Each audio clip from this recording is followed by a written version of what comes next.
written a beautiful new book. It's called Lady Doctors, and we're going to be talking all about that. But what's interesting is at a time when medicine is a highly sought after career for both Indian women and men, it's hard to imagine what it was like for the pioneers in this field and the hurdles that they had to face. So we're talking about these untold stories of India's first women in medicine. In Lady Doctors, Kavitha Rao unearths the extraordinary stories of 6 women from the 1860s to the 1930s who defied the idea that they were unfit. Unfit is the word that was used for medicine by the virtue of their gender. And honestly, I'll tell you, wow, what a book, because I learned so much. It was not only about the pioneering lady doctors.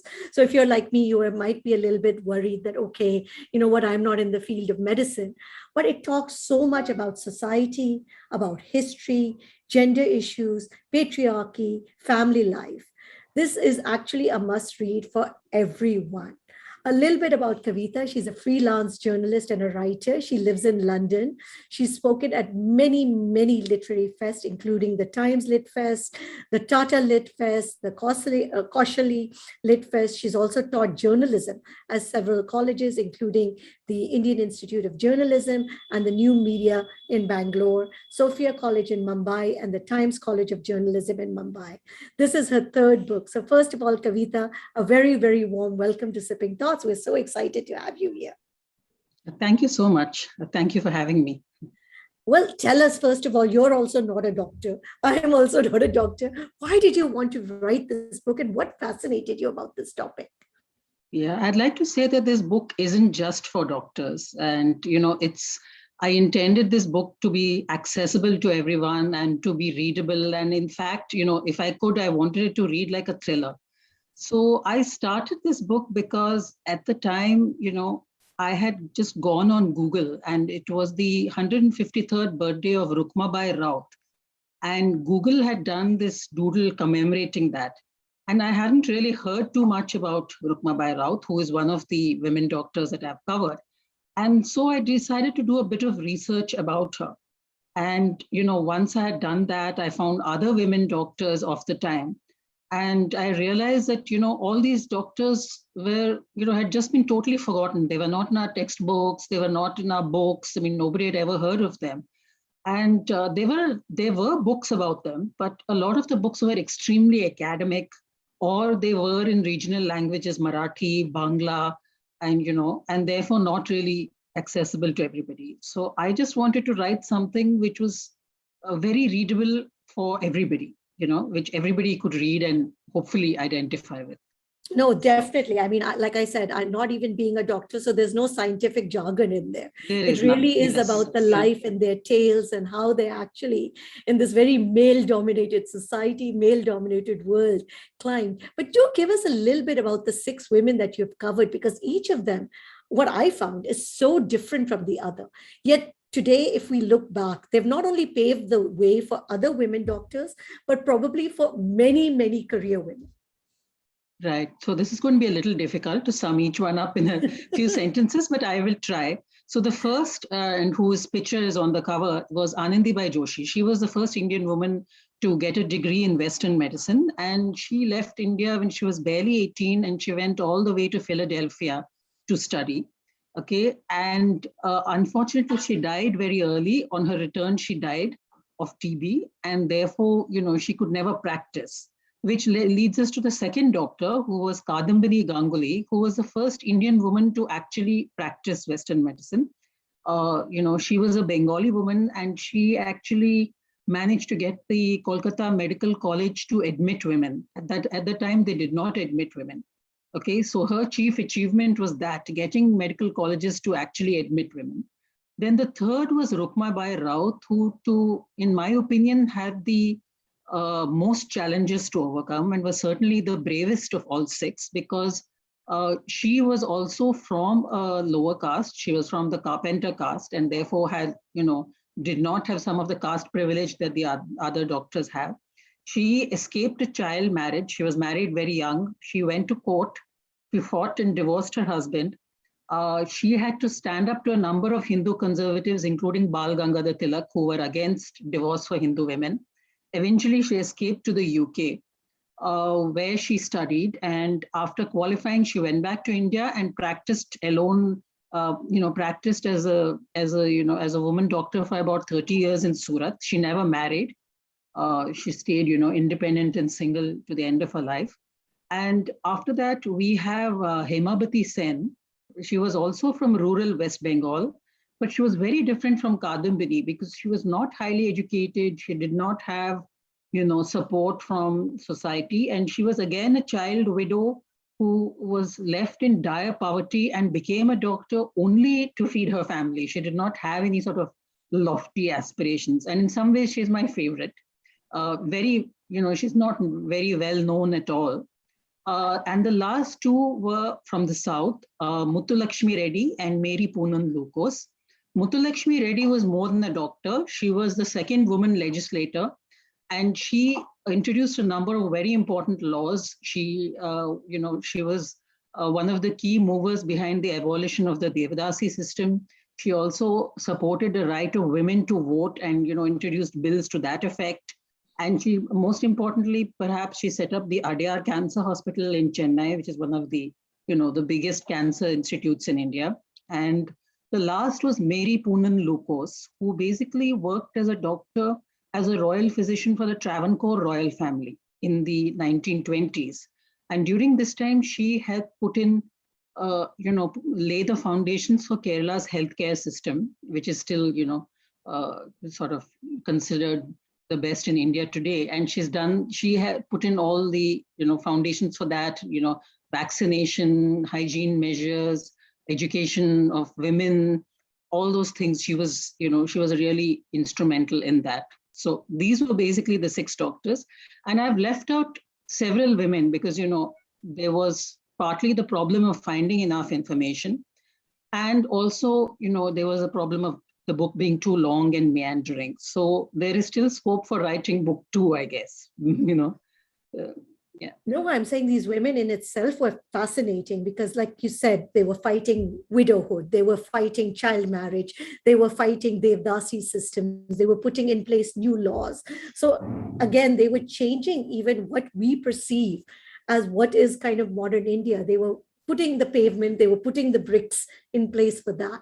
But I like the epilogue in which you wrote. Tell us the impact they had, because their impact is so much more far-reaching than medicine. Yes, the impacts they had was, first of all, they were all very instrumental in encouraging, colleges in India to open up to women, because at the time they started, colleges in India would not open their doors to women. And because of Kardambini and, because of Anandibai, who had to go all the way to Philadelphia, Indian colleges began to consider opening their doors to women. So that was one thing, they helped open up medical education. Secondly, they really helped public health. And public health, it seems like a very sort of dull topic, but basically if you can sort of give birth today safely, it is because these women helped you, because so many of them were instrumental in bringing about public health measures and introducing, bringing more women doctors to rural areas, especially Hemabati, bringing medicine to rural areas. So if women can give birth in India safely today, that's very important. And that's because of their contribution. Thirdly, women like Muthulakshmi Reddy also helped, they also participated in public life outside medicine. And, Muthulakshmi was the second female legislator in India. Mary Poonan Lucas was actually the first. Muthulakshmi worked very hard for women to get the right to vote, which didn't come to us easily. We had to fight for it. And, she was very instrumental in all of that. So again, if you can vote today, if any woman listening to this, if you can vote today, it was because of women like Muthulakshmi Reddy, who were, of course, aided by many other women. Okay. And again, Rukmabai Raut, because she defied child marriage and fought against her husband, she was instrumental in the age of consent bill, which helped raise the age of marriage. And again, it was only a very slight raise, okay? 10 to 12, right? Yes, from 10 to 12. But in those days, it was like considered a huge thing to raise the age of marriage for girls from 10 to 12. And Rukmabai actually was a radical. She wanted it raised to 15, but that did not happen given the times. Okay, but just by her various letters to the newspapers and just by her campaign to fight this, child marriage and to fight all the regressive practices in Hinduism, they started a great debate about this, and that debate continued until finally the age of marriage was increased, and it continued for years after that. So if the age of marriage is now 18, it is because of Rukmabai Raut, and we continue to have debates about raising that as well. And if women now have the right, if Hindu women now have the right to divorce, it is because of Rukmabai Raut, because she was the first Hindu woman to divorce her husband. So these doctors, basically, they didn't just have impact in medicine. They reached, far out beyond that.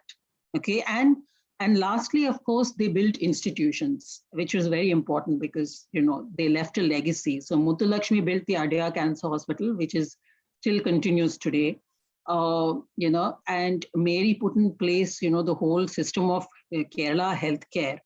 And after that, they mentored and encouraged other women who built other institutions. For instance, Hilda Lazarus, who became, the head of CMC Vellore right after independence. And Rajkumari Amrit Kaur became India's first health minister. All these women, they came forward on the shoulders of giants, as we say.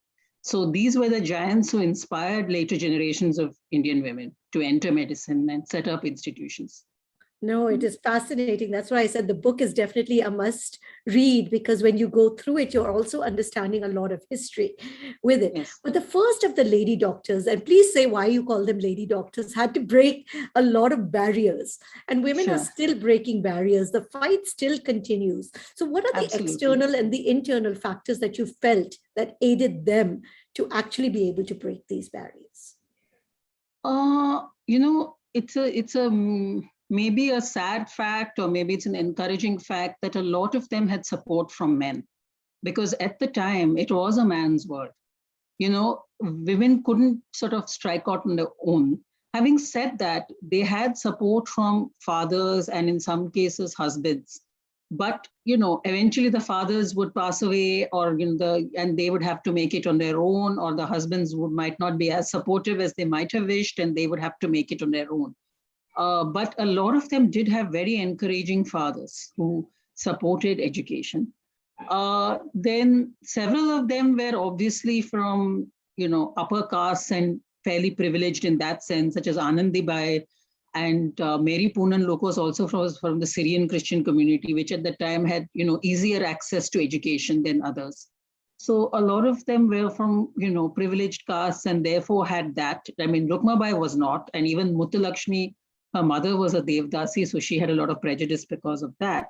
So that was one thing, that was common to them. And the third thing is that a lot of them very successfully used this sort of, colonialism and evangelism in order to defeat patriarchy. I will explain what I mean by that. For instance, Anandibai managed to get to Philadelphia only with the help of missionaries. Yes. And the missionaries would have liked her to convert, because in those times, all education was available only if you converted to Christianity. And she flatly refused. And she said, I'm going to keep my Hindu customs and traditions, and I'm not going to convert. And that caused a lot of awkwardness for her in the US. But she stuck to her guns. She never converted. And she managed to get an education out of it. Okay. And a lot of women doctors did that. There was a medical education at the time. It had this sort of tinge of evangelism to it, because a number of British and American women doctors were prepared to educate doctors in India, but they would have to convert to Christianity or accept Western ways and things like that. And many of the women doctors very successfully use this desire to somehow get an education overseas. Okay. And, and then when they returned to India, they continued as they were. So many certainly did that. So that was one way in which they managed to get education. Okay. Let's talk about this phrase, lady doctors, and the reason Sure. why were lady doctors so needed. Because I think we need to talk about what were the customs in that time when women would not go out of the house. They would not let male Sure. doctors treat them. So, yeah. So lady doctors, actually, it's a phrase that arose in the West, and it actually started as a more of a pejorative. It was not intended as praise. I think the first trace that I could find was 1870 in the British Medical Journal. And there they refer to lady doctors. This was when women doctors were first emerging, and they refer to women doctors as a traitress to her sex, and they said, she's defying her femininity by trying to become a doctor. And there was a lot of, sort of vituperation directed towards women doctors because they were supposed to be unfeminine and unsexed. And, how can you possibly do such a disgusting thing as try to become a doctor? And even in the West, women doctors had such a hard time. I mean, I start my book with a, very interesting sort of anecdote. There was this, in Scotland, there was this doctor called James Barry, who was a very famous doctor, and he got this reputation as, a sort of ladies' man. And he was sort of this sort of, very flamboyant man about town. And he got into a fight even with Florence Nightingale. Florence Nightingale called him a rogue and a blackguard and things like that. And, he was a doctor for some 40 years. And eventually on his deathbed, it was discovered that he was actually a woman, and a woman who had possibly given birth because he had stretch marks. Okay. And James Barry was actually a woman who had spent about more than 40 years pretending to be a man simply because medical colleges were banned to women at that time. So he pretended to be a man, or rather she pretended to be a man to enter Edinburgh Medical College, and then spend the next 40 or 50 years pretending to be a man. So this is what women had to do to get, to be accepted. And the next doctor after him, Elizabeth Blackwell, she was denied admission to 30 medical colleges because she was a woman. And finally, the last one accepted her as a joke. And even then, they wanted her to not sit in anatomy classes. And she said, no, I will sit in anatomy classes. But unfortunately, the poor woman would keep blushing during the anatomy class. So she would fast for weeks on end because she wanted to reduce the blood to her system. And, she wanted to reduce the blood to her system and not sort of faint. Not go red and not blush in anatomy classes. So she would actually almost be close to fainting because she was not eating anything. So this sort of lady doctors thing started as a pejorative term. They would say, oh, look at these lady doctors, because all the doctors were by default men. And then slowly it became sort of an accepted practice, and it, entered advertisements, and, people would advertise for lady doctors, because they wanted them for childbirth or, for some woman-oriented thing. So this is how it arose. No, very, very interesting. But now when talking about women, and especially Florence Nightingale, because she makes an appearance in your book quite a few times, and women supporting women, she was not very supportive of women doctors. And she felt similar to the men that they did not have the head for being a doctor. So at the time in the 1870s and 1880s, many women, along with men, believed that women were not fit to become doctors and they would be better suited to being nurses, which is what Florence Nightingale believed. She believed that women would make second-rate doctors, but they would make first-rate nurses, probably because it was thought that women, were nurturing and kind and, could do, this hard donkey work of, nursing people and attending to their wounds in the Crimean War. And even Charles Darwin at the time believed that women had smaller brains than men. And, they couldn't handle maths and science and things. And this was sort of a self-fulfilling prophecy, because the fact is that most women at the time, and even much later, were never educated in science or maths. They were always given, they were educated in maybe English and history, and then also in things like needlework and cookery and domestic science.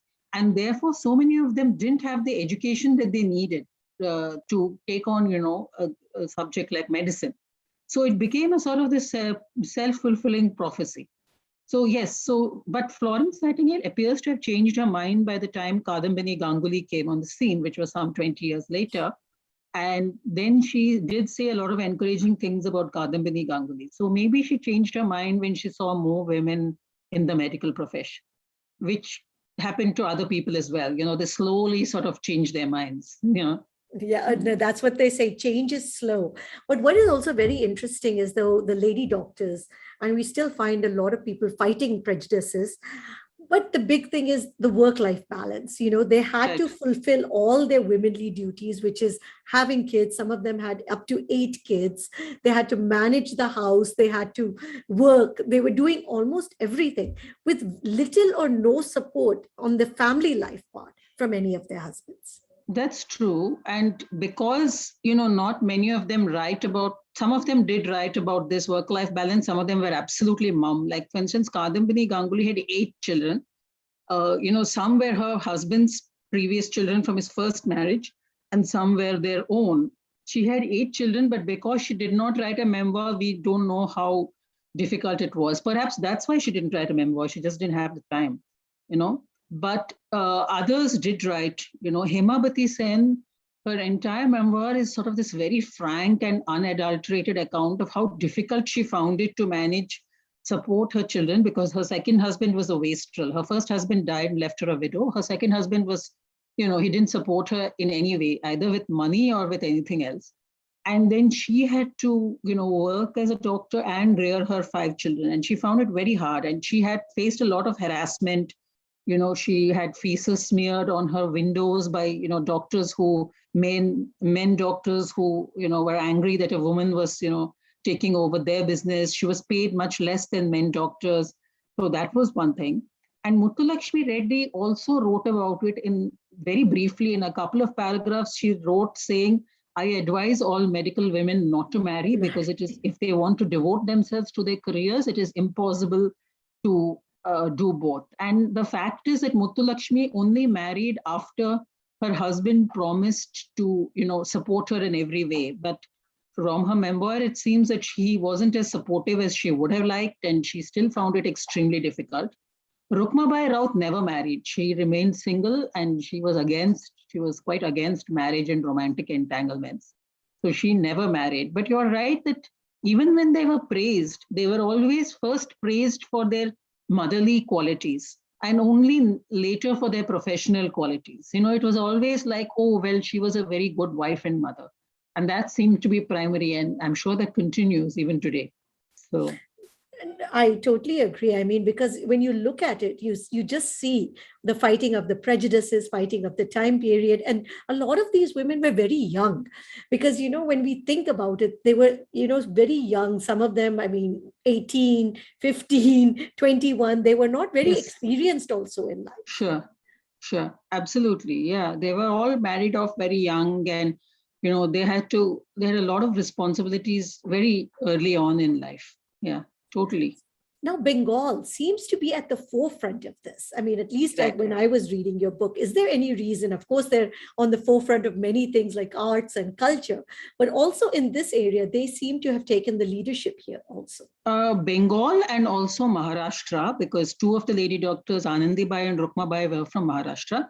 Bengal, probably because of the Brahmos, because the Brahmo movement was very popular at the time, and people like Raja Ram Mohan Roy and Ishwachandra Vidyasagar were in the news and were working very hard towards education for women. And the Brahmos did believe in education for women, though, as I say in the book, sometimes this education was sort of to train them to be good mothers, wives, and companions. But for the times, they were still ahead of their times, for that time. So partly because of the Brahmos, and also because Calcutta in those days was obviously a center for education because it had the huge British presence. Okay, and there were all these missionary schools like the Bethune School, which was, all these set up by the British. So it had a fantastic, education system. So that was one. Maharashtra, because there were so many reformist couples in Maharashtra, it began with the Phules, with Jyotiba and Savitribai Phule, who set up this school for all girls of any caste. And then it continued with, Gokhale, Ranade, Agarkar, who set up the Huzurpaga school for girls. And there were so many reformist couples at the time where the men wanted their wives to be educated. And this, was mirrored in Anandibai's case where her husband wanted her to be educated, though as I say, he was also very abusive and controlling. Because even, you can be very reformist outside, but in your home, it's a more difficult thing to do. So again, in Maharashtra, the same thing happened. And also in Maharashtra, again, it became a center for education with the Grant Medical College, okay, which educated many, many women. So I think these two states sort of, were sort of primary. Yeah. Now, can we call these women India's first feminists? Some of them at least? I don't think they were the first. I think there were many, many other women before them who you could call as feminists. But I have been asked whether they were feminists, and I think they certainly were, okay? Because they all believed that women deserved education. They all believed that women, deserve the same pay as men. Some of them did differ on certain things. For instance, Anandibai it seems to have been in favor of child marriage, or at least she spoke in favor of child marriage. Probably, maybe it could also be because her husband was in favor of child marriage and she needed to keep him happy, most of the time, because she had to do this juggling act. So Anandibai was in favor of child marriage, but by the time, of course, that Muthulakshmi came along, things had moved on, and Muthulakshmi spoke out completely against child marriage and helped raise the age of child marriage. So some of them differed on things like that, and their idea of feminism perhaps is different from our idea of feminism today. For instance, Muthulakshmi believed quite strongly that Indian men did not stand in anyone's way, and that they were very supportive of Indian women. She believed that, and she wanted Indian women to work in, hand in hand in Indian men to advance. And I guess not many of us believe that now. we have been disappointed too many times. But at the time when India became independent, there was because Muthulakshmi was a Gandhian, and she wanted to work hand in hand with other Gandhian men to make, to help advance women. And she believed that. She sincerely believed that. So, so possibly their idea of feminism may be slightly different from ours today. They may differ on that, but on the fundamentals, I think, yes, they certainly were. So now tell us, because bringing it back to the present, I mean, these were the pioneering women, but we're still trying to break prejudices, still trying to break glass ceilings, still trying to break patriarchy. Any tips that we can take away for today's age from these 6 powerful women? I'm not sure that I'm really qualified to give that many tips, but I think if you read this book, that quality that stands out is absolute resilience. And perhaps today, we have many kinds of difficulties today, but at least we do not have the difficulty of, colleges barring entry to women, right? We do not have that difficulty, and we do not have the difficulty of, for instance, Kardambini Ganguly was called a whore. And, she was called all sorts of names for daring to be a woman doctor. And then her husband had to file a defamation suit. And eventually it was retracted by the newspaper. So, and I'm sure that still happens today in certain parts of India. Okay. But overall, I think perhaps one tip is resilience.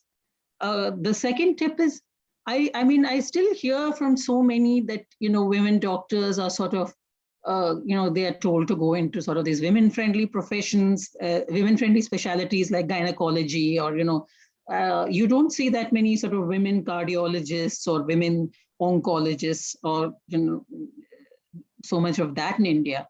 And I think maybe the second tip is that women now that we have sort of entered medicine, perhaps now women doctors should consider entering the specialties that are, have been sort of discouraged from, the traditionally male specialties like cardiology and nephrology and all that kind of thing. I think that should be the next step. And of course, the real problem for so many women doctors today in India, even though I'm not a doctor, what I hear is the same problem that affects women in every other profession, which is that many of us enter medical college. Many graduate with the top honors, but they drop out because of the extensive caregiving responsibilities in India, which I don't think any other country expects women to look after their in-laws, to look after their parents, to look after their children and hold down a job. It just seems impossible, which is why so many drop out. And I don't know what the answer to this is. I mean, it's complicated. We just need better childcare. We need better support. And I think we need to break all these ideas that women are responsible for taking care of everybody but themselves. So that is the whole thing. Yeah. Yeah, no, Kavitha, that was honestly, you do see these women as fighters. And when you see how much strength that they needed to actually make their careers, you kind of say, you know what, definitely in this day and age, I can do it. Any closing thoughts as we end for today? I'd just like to say that, I think it's important that we read about these women and that we maybe try to include them in our textbooks and in our social media and maybe even name roads after them, because they just seem to have been completely erased. The journey of women in science has been sort of completely forgotten. And this is dangerous because it leads to the idea that women are unfit for science and that there were never any women in science because we were unfit for them. There were, it's just that their stories have been completely forgotten. That's all. No, but that I commend you because your research is impeccable. Your stories are beautiful. And thank you for bringing us these stories of these 6 women, because at least for me, it was the first time that I had read about them and learned about them. So thank you very much for this. Thank you very much for having me. Thank you very much for having me.